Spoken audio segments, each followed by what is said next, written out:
Salut les Insoumis, je vous retrouve pour un nouveau bulletin, le dernier, d'ici à ce que l'on se retrouve aux amphis d'été de la France Insoumise, prévu à Valence, du 26 au 29 août prochain. Ce sera notre grand événement de la rentrée politique, j'espère vous y retrouver nombreuses, nombreux.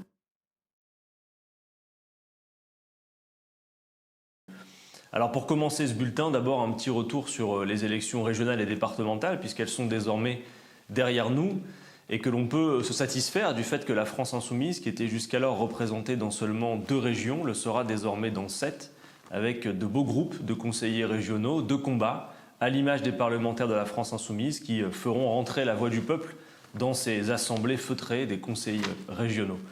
Alors, cette élection, elle est d'abord et avant tout marquée par un phénomène que l'on a bien observé depuis plusieurs scrutins, mais qui s'est considérablement accru, c'est bien évidemment l'abstention. Une abstention qui a été monumentale pour les élections régionales et départementales aux 2 tours, avec près de 70% des électrices et électeurs qui ne sont pas allés voter.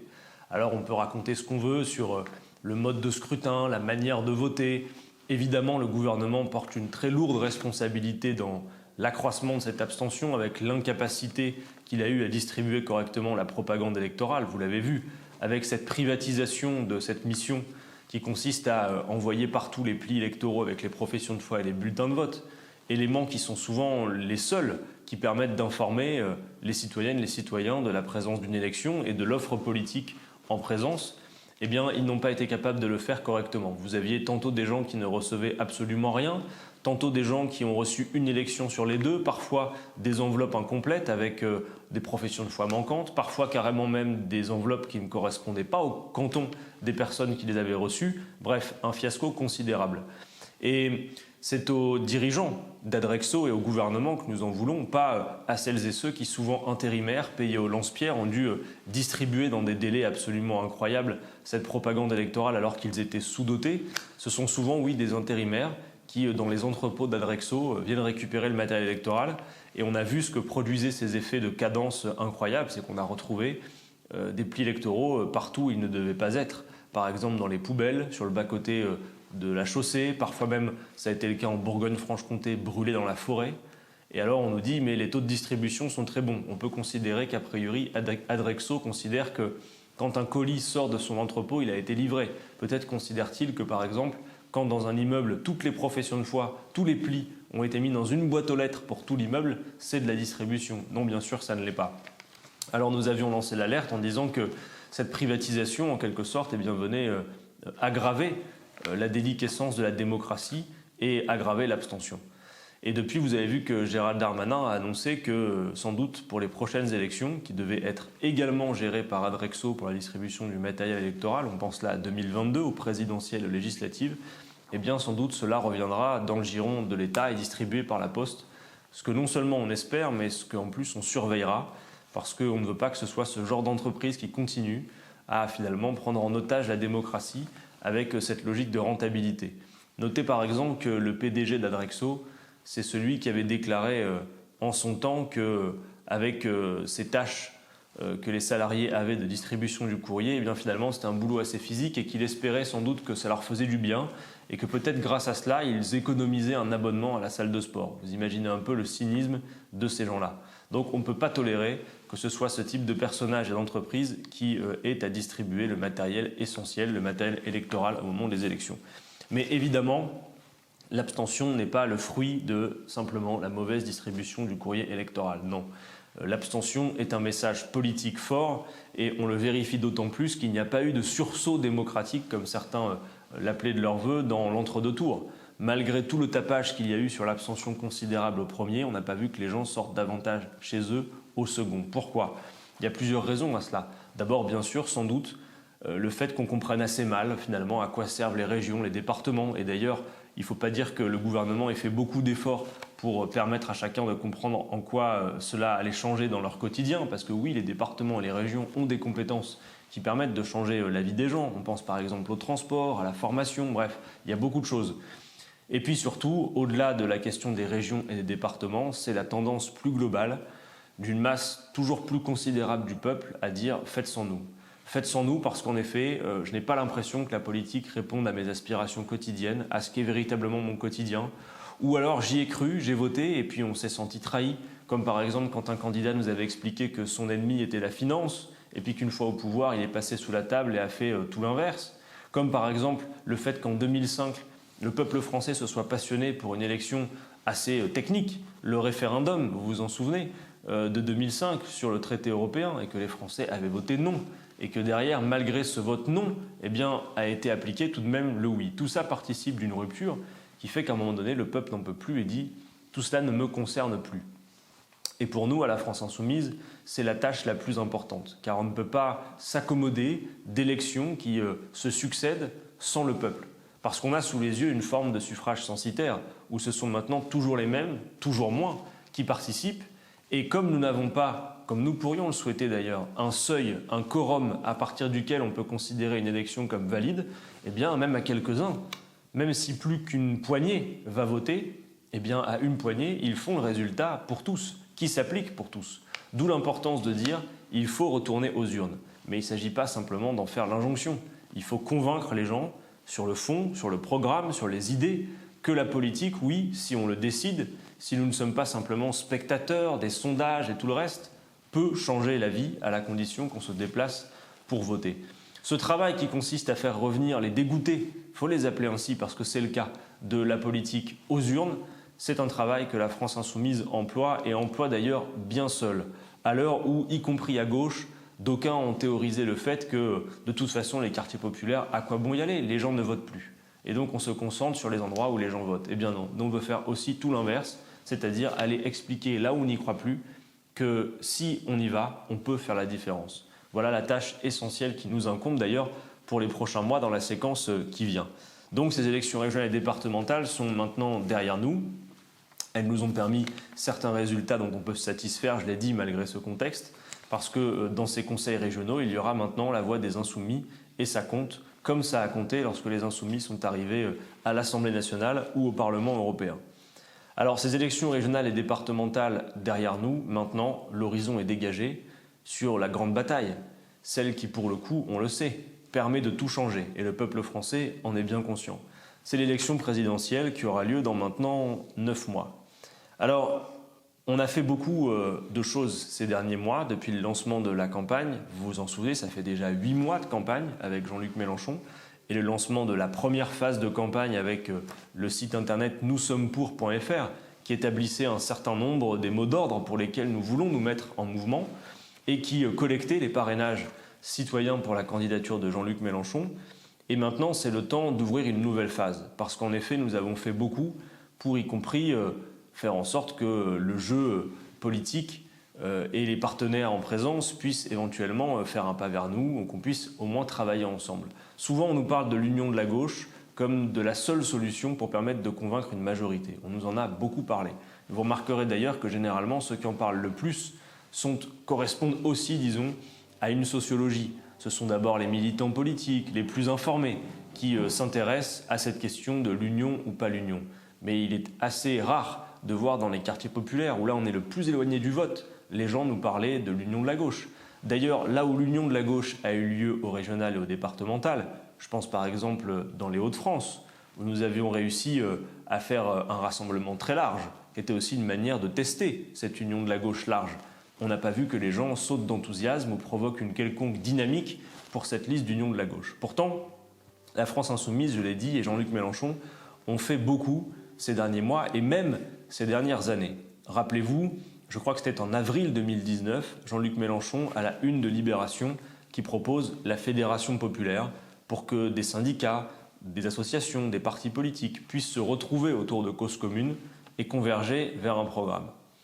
Mais surtout, rappelez-vous de ce que nous avons fait à l'occasion de ces régionales départementales. C'est nous qui avions dit à tous nos partenaires potentiels, sur la base d'un programme commun qui peut nous rassembler, mettant de côté nos désaccords nationaux qui ne sont pas en cause dans ces scrutins locaux, on doit pouvoir se regrouper pour essayer de faire partout la même chose, de se rendre lisible et cohérent. Eh bien, ça n'a pas été possible, puisque partout, ça a été la géométrie variable, avec d'un côté le Parti communiste français soutenant le Parti socialiste, de l'autre côté, Europe Écologie Les Verts acceptant de faire l'union qu'à la condition que ce soit derrière eux. On leur a même fait des propositions plus grosses qu'un nez au milieu de la figure. Souvenez-vous de Jean-Luc Mélenchon sur un plateau de télé disant « J'en propose 5 qu'on soutiendrait contre une de la France Insoumise qui pourrait être soutenu, une tête de liste dans une région. De tout ça, ils n'en ont pas voulu. Nous avons fait beaucoup et nous avons même été exclus, par exemple en PACA, par Europe Écologie Les Verts, qui a dit on veut bien travailler en commun, mais sans la France insoumise. Bref, tout ça montre bien que nos efforts payent assez peu pour faire en sorte qu'il n'y ait pas de dispersion inutile. Et surtout, le tableau que nous avons sous les yeux désormais à l'occasion de l'élection présidentielle qui s'ouvre est très clair. C'est le tableau décrit par Jean-Luc Mélenchon au mois de novembre dernier et qui avait permis, dans la réflexion, d'arriver à la conclusion qu'il fallait avancer et présenter une candidature pour le programme L'Avenir en commun. Nous savons qu'en toute hypothèse, le Parti communiste français, même si nous lui tendons la main, aura son candidat à l'élection présidentielle. Nous savons que le Parti socialiste, qui pendant quelques mois a chanté les louanges de l'union de la gauche, notamment avec les écologistes, souhaite désormais avoir son candidat à l'élection présidentielle. Et puis nous voyons une multitude de candidatures s'annoncer dans la primaire d'Europe Écologie Les Verts. Disons-le franchement, rendant assez banale la déclaration d'une candidature à l'élection présidentielle. Vous les avez vus dans une matinale politique pour l'un, sur TF1 pour l'autre, sans qu'on ait beaucoup entendu ce qu'il avait véritablement à nous dire. Et puis maintenant, après Éric Piolle, Sandrine Rousseau, Yannick Jadot, nous avons Madame Delphine Batho, peut-être il y en aura d'autres, peut-être même à l'extérieur de la primaire. Au Parti socialiste, c'est pareil. Leur statut, logiquement, doit les pousser à organiser une primaire et tout le monde n'entend pas que Madame Hidalgo serait évidemment la solution. Bref, tout cela est censé nous occuper jusqu'à la fin de l'année, avant qu'il ne reste que quelques mois pour convaincre les Français. Madame Hidalgo elle-même a déclaré récemment dans une interview, parce que oui, je lis les interviews de Madame Hidalgo, même si c'est parfois très ennuyeux, elle a déclaré qu'une campagne présidentielle, ça commençait au mois de février. Mois de février, ça veut dire 2 mois avant l'élection. Ça n'est pas sérieux et ça montre bien le peu d'importance que ces gens accordent à l'enracinement d'un programme dans la durée et au fait de convaincre et de bâtir une majorité populaire. Alors, le conseil que beaucoup nous donnent depuis quelques semaines consiste à dire « arrêtez de vous occuper des autres, vous avez un programme, vous avez des équipes, vous avez de quoi gouverner ce pays, avancez ». Bien sûr, nos mains resteront toujours tendues pour que des personnalités, si elles le souhaitent, participent à ce collectif et qu'ensemble nous puissions bâtir une force à l'occasion de cette élection présidentielle. Mais nous ne pouvons pas attendre que se règlent les margouillis des primaires et tout le reste. Alors, nous avançons. Et vous avez vu que cette semaine, la semaine dernière, Jean-Luc Mélenchon a lancé cette nouvelle phase de la campagne pour dire maintenant c'est l'Union populaire. Il y a donc un nouveau site internet que je vous invite à aller visiter, à partager largement autour de vous. C'est mélenchon2022.fr. Le noussommepour.fr, première phase de la campagne, se transforme donc en mélenchon2022.fr. Et l'Union populaire dont parle Jean-Luc Mélenchon n'est pas seulement un slogan, c'est une stratégie globale qui consiste à dire, premièrement, que voulons-nous ? Nous voulons qu'une majorité d'électeurs se regroupe autour d'un programme. Comment faire ? Eh bien, en faisant la démonstration que ce programme, ces idées, sont portées par une majorité qu'il faut convaincre d'aller voter.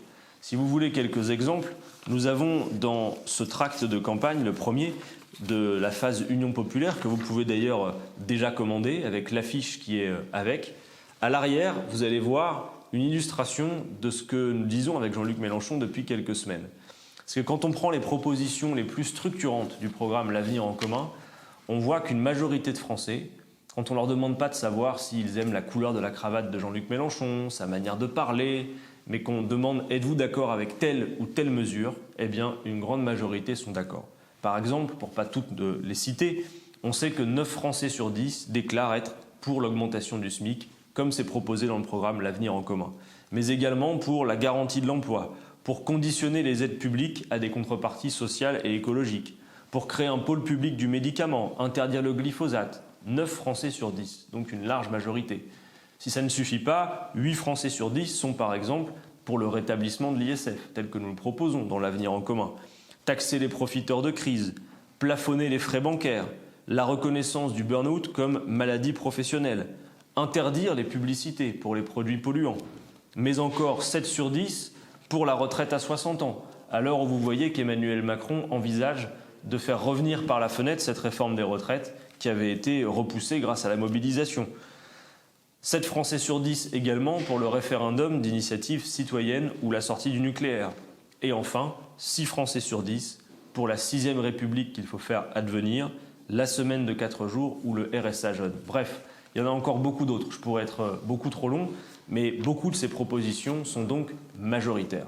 Donc, c'est autour de ce programme qu'il faut aller convaincre, en faisant preuve de notre crédibilité. Oui, nous sommes prêts à gouverner parce que notamment l'action des groupes parlementaires a permis de bâtir les outils pour le faire, et puis aussi un gage de capacité avec un candidat qui, vous le connaissez, ne va pas céder aux premières menaces et n'est pas du genre à changer d'avis comme de chemise ou de veste. Donc nous pouvons, ces prochains mois, en faire la démonstration.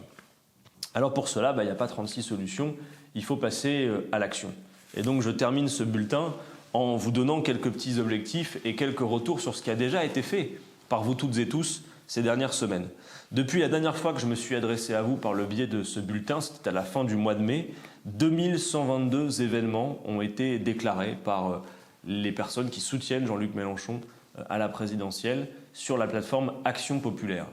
D'ailleurs, je vous invite à continuer à indiquer toutes vos actions, les moindres actions que vous réalisez sur le terrain, sur la plateforme Action Populaire. Car nous savons que ce chiffre de 2122 en un mois est sous-évalué parce que tout le monde n'utilise pas encore la plateforme pour indiquer les actions. C'est important de le faire, comme c'est important de créer des nouveaux groupes d'actions qui vont ainsi mailler le territoire par des petits groupes de 10, comme plus d'une centaine de groupes d'actions ont été créés depuis la fin du mois de mai. Nous avons franchi le cap des 235 000 soutiens, parrainages citoyens à la candidature de Jean-Luc Mélenchon. Et nous devons tout faire pour arriver très vite, si possible dans les prochains mois, à 250 000. Je vous invite toujours, bien sûr, à télécharger l'application Action Populaire. Bien sûr, vous pouvez continuer à l'utiliser sur vos navigateurs web, mais si nous avons tous dans notre poche cette application, eh bien, au moment de la dernière ligne droite de la campagne, ce sera particulièrement utile et efficace. Vous avez donc vu ce lancement du site mélenchon2022.fr avec la conférence de presse de Jean-Luc Mélenchon que je vous invite à revoir si vous n'avez pas eu l'occasion d'être présent en direct, et donc le site internet, j'en ai parlé, mélenchon2022.fr. Ce week-end, il y a eu également un meeting qui devait se tenir en plein air, et on peut saluer les équipes opérationnelles du mouvement qui ont réussi en un temps record à adapter le dispositif pour passer du plein air qui était prévu et qui n'a pas pu se faire à cause de la météo à un meeting dans un gymnase qui a été capté en vidéo et donc vous pouvez retrouver la vidéo même si le direct de ce fait n'était pas disponible. C'était dans les Hautes-Alpes à Château-Arnoux-Saint-Auban et vous pouvez retrouver le discours de Jean-Luc Mélenchon sur sa chaîne YouTube. Bien sûr, je vous le disais en introduction, on va se retrouver à la rentrée du 26 au 29 août pour un grand événement qui sera l'événement politique de cette rentrée, c'est les Amphis 2021. Peut-être parmi vous, beaucoup ont déjà participé aux précédentes éditions. Eh bien, je vous dis que vous n'avez encore rien vu parce que l'édition 2021 que nous sommes en train de vous préparer promet de belles surprises. Non seulement un très beau programme, mais aussi des événements, des concerts et quelques surprises qui méritent le détour. Alors, il y a un site internet pour vous inscrire, c'est amphi2021.fr. Et on vous invite à organiser les conditions qu'un maximum d'entre vous puissent participer. Organiser les covoiturages. Si vous avez de quoi être hébergé sur place, n'hésitez pas à faire des propositions d'hébergement. Bref, créons les conditions collectivement que cette rentrée politique soit l'événement attendu à l'occasion de l'élection présidentielle. Je dois également vous parler, bien sûr, du 4e et dernier numéro des Cahiers de l'avenir en commun. Vous savez que depuis le début de l'année, nous publions ces revues programmatiques. Le numéro 1 était sur la 6e République, le numéro 2 sur la planification écologique, le 3e sur le progrès social et humain. Et ce 4e numéro vient de sortir dans vos librairies le 1er juillet, consacré aux questions internationales avec pour trajectoire la France indépendante que nous souhaitons au service de la paix. Alors ce numéro, je vous invite à vous le procurer bien sûr, mais aussi à le faire connaître autour de vous lors de vos actions, car les 3 premiers se sont bien vendus et nous espérons, une fois que les 4 auront bien vécu, pouvoir par exemple imaginer que dès les amphis, on puisse vendre des paquets avec les 4 pour celles et ceux qui ne les auraient pas encore eus. Voilà, je termine en vous parlant des caravanes que nous allons lancer, puisque comme j'ai dit que notre but était d'aller là où beaucoup ne vont plus, et notamment dans les quartiers populaires, eh bien nous allons organiser cet été des caravanes de l'Union populaire. Alors ces caravanes, vous pouvez les tenir vous-même en organisant les conditions d'installer un barnum, une tonnelle dans un quartier et d'organiser le porte-à-porte autour, d'y créer les conditions d'inscription sur les listes électorales, de vérification de l'accès aux droits et de discuter autour de ce programme l'avenir en commun et des mesures qui sont majoritaires comme je viens de l'expliquer. Mais en plus de vos initiatives que vous prendriez de vous-même sans attendre les consignes, eh bien, il y aura également des caravanes nationales avec 3 parcours prévus cet été. Ça va commencer le 24 et 25 juillet avec un grand week-end d'action en Île-de-France pour toute l'Île-de-France. Puis, à partir du 2 août, 3 caravanes nationales convergeront pendant tout le mois d'août pour se retrouver aux Amphis à Valence. La première sera au départ de Lille. Elle passera par les Hauts-de-France, la région Grand Est, la région Bourgogne-Franche-Comté, le Rhône, les Alpes. La deuxième sera au départ de Brest. Elle passera par la Bretagne, la Normandie, les Pays de la Loire, le centre, l'Auvergne. Et la dernière au départ de Bordeaux, en Nouvelle-Aquitaine, Occitanie, PACA, le tout pour se retrouver ensuite aux Amphis. Et chaque passage de la caravane s'achevant par un repas convivial avec les habitants du quartier qui voudraient se joindre à nous. Voilà, je le crois, un beau programme pour l'été. On se retrouve aux Amphis. N'oubliez pas, amphi2021.fr. Je vous y retrouve à Valence du 26 au 29 août. Et si vous avez moins de 26 ans, avant ça, la semaine qui précède, il y a les Journées Jeunes auxquelles je vous invite aussi à vous inscrire. Bel été et on se retrouve à la rentrée.